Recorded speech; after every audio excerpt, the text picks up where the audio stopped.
just like to have a chat about objectivity and expertise. As business owners, you've heard the saying, you can't see the wood for the trees. You get so close to it you can't see what really needs to be done. Maybe you're trading under a lot of pressure, financial, time, systems, banks, loan customers. Maybe you're trading really, really well, and things have never been as good. And anywhere in between. I find that a lot of people seek objectivity advices when they're in trouble. Usually that's a step or two too late.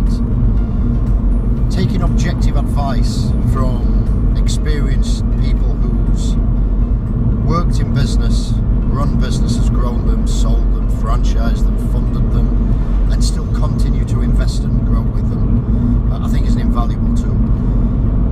There's no selling pitch here. You know what I do, you follow my stuff. I'm a hybrid business, management program and executive high-end coach. But that's not what this is about today. I just want you to sort of start looking around you in your network of associates, maybe other business owners that you aspire to be or you admire. Now, I'm not talking your Richard Bransons or the lunatics on Dragon's Den and all that stage show and pantomime that is these days. I'm talking about maybe a guy or girl in the local community who's really doing well in business, good solid foundation, strong reputation, maybe on some type of mentoring program like what I do. I'm a mentor for Doncaster Business 100. Somebody who's really respected and been there and done it, and not blagged it, if I'm being totally honest. So the power of objectivity. What is it? What does it do? And why you need it? Well, what is it? It allows an external person, somebody who can detach themselves in a non-emotional way, to look at the situation that you're in, positive or negative. You're on a high growth curve, fantastic, more cash coming in than you can spend or manage, or the other side where there's maybe not enough cash to even keep the lights on. So the power of objectivity, what is it? It allows an experienced person to really look at the real issues in your business. Someone who can look in and really, unpick the story. There'll be a reason why you believe you've been successful or you may be struggling. Some of that will obviously be very, very relevant, but a lot of it will just be you filling in words, either to justify the position or to relay the story if it's more positive. And what you've got to start thinking about is, what are the real issues here? If we have got problems, how do we turn that around quickly? And if we are doing well, how can we keep that doing well sustainable and then grow again to the next level? I remember when we grew a business from 2001 to 2003, so just under 2 years, we grew it from absolutely a total new start to just around 4.4 million. And we were struggling to get there. And the power of objectivity, why you need that. I think it's obvious. Doesn't it make sense to get a second opinion, a sounding board, from somebody who's been there, done it, wore the t-shirt, walked a mile, walked 10 miles, walked 1,000 miles in your shoes. And also somebody who's either still involved with businesses or sort of current, somebody who's going to take the cufflinks out, roll up the sleeves and, get stuck in with you. Too many people out there just telling you what to do, and very few people showing you how to do it. And I find that distressing because they're usually paying good money for people like that. And whilst they're not there to hold your hand in every single case, there's certainly a massive responsibility for you guys and girls out there to get on with it and make it happen. But there's a lot of boardroom or coaches or management say do this or try this or use this system. Absolute load of rubbish. You need to get it down, you need to get them involved in your process, and they need to work through this process with you to get it delivered. So the power of objectivity, get some people who are experienced, get a match and a fit. Have they ever been in business in a situation that you're in now? If you're doing super well, like we were doing at 4.4 million back in 2003, and you want to go to the next level, then it's pointless bringing an early start business coach in, or a non-exec who's just getting started, who's got experience in £1.5 million and £2 million businesses. Sure, they're going to give some objectivity, but they ain't going to be the person who's going to get you to 8, 10, 12 million like we did. And the last few minutes of this, please stick with me on this if you can. I'm going to share you a story by a guy called of a gentleman called William McGraw, or Bill McGraw as we knew him. And Bill McGraw was my non-exec, and I had the pleasure of working with Bill for a number of years in our PLC. And even though I'd gone through a couple of 6-figure exits and a 7-figure exit, I thought I knew how to run a business. After all, I was CEO of a PLC, previous ops director and commercial director. You'd think that's enough credibility. No, let me tell you, till I actually got working with Bill McGraw, I never really fully understood how to run a business. A little story about Bill. I met Bill when he was in his late 60s, early 70s. He was the ex-chief executive of Wix. And if anybody's aware of the Wix, the DIY chain, a bit like B&Q equivalent. And he was the chief exec for UK and Europe. And he was the guy who turned Wix around in the late 80s. He was also UK managing director of Comet Electrical in the 1980s, non-food sales and marketing director for Asda, British Gas board member. You get the drill. Serious foxy exec. And we had a lot of pressures going on. We thought we were doing great, plenty of cash in the bank. We were getting quoted in our industry. Writers one to watch. Mike and his team were really rocking it, doing this. But we just couldn't seem to get to that next level. We're stuck around 4.5 million for around 12 or so months. Just couldn't seem to get it. We couldn't get it clicking.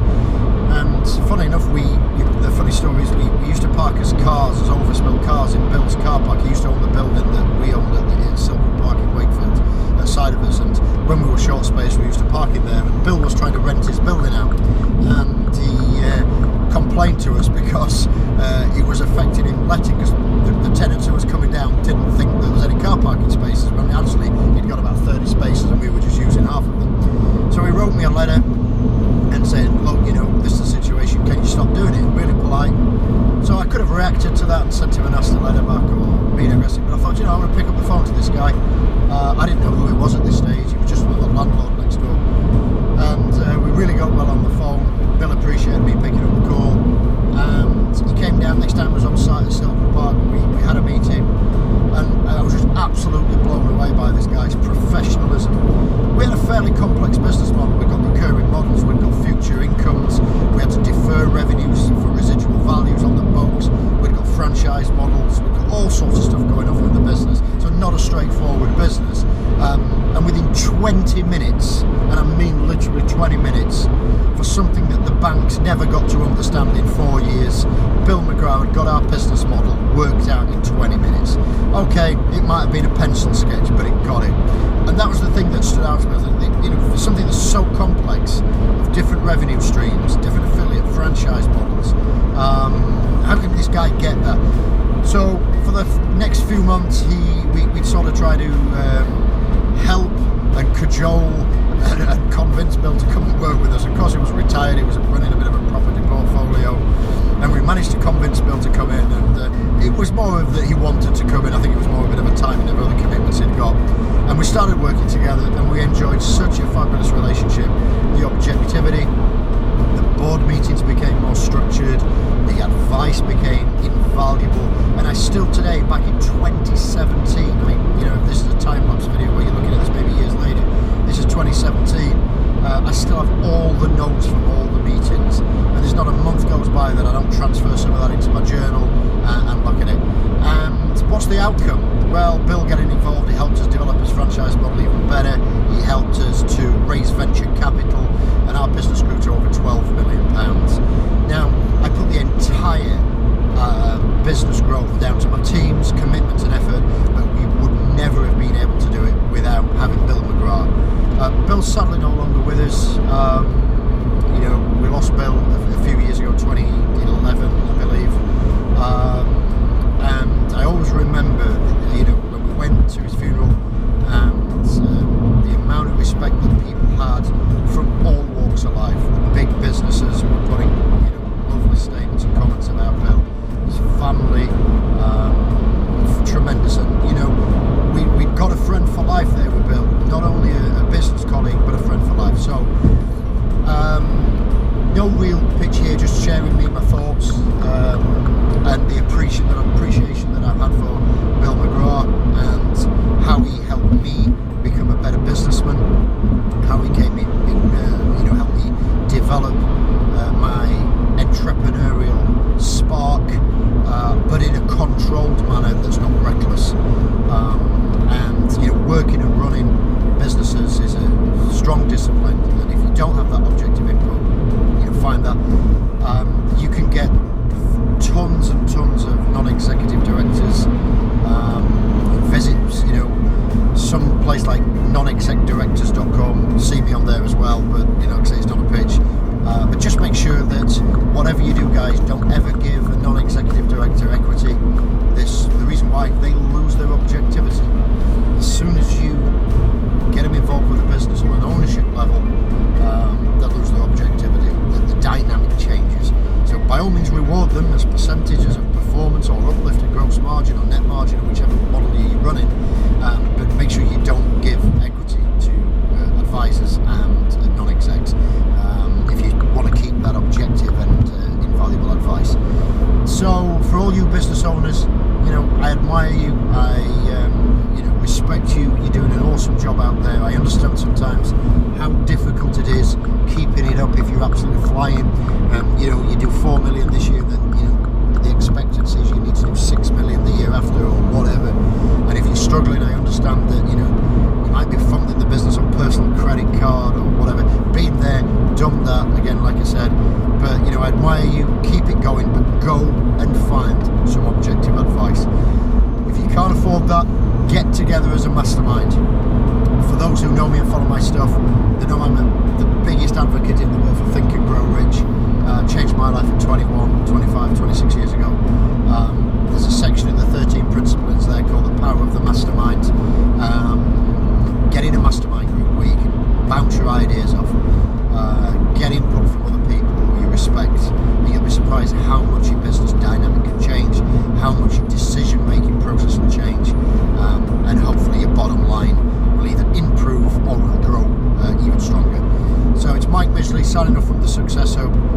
Go do some hustle, go make it happen, and have a fantastic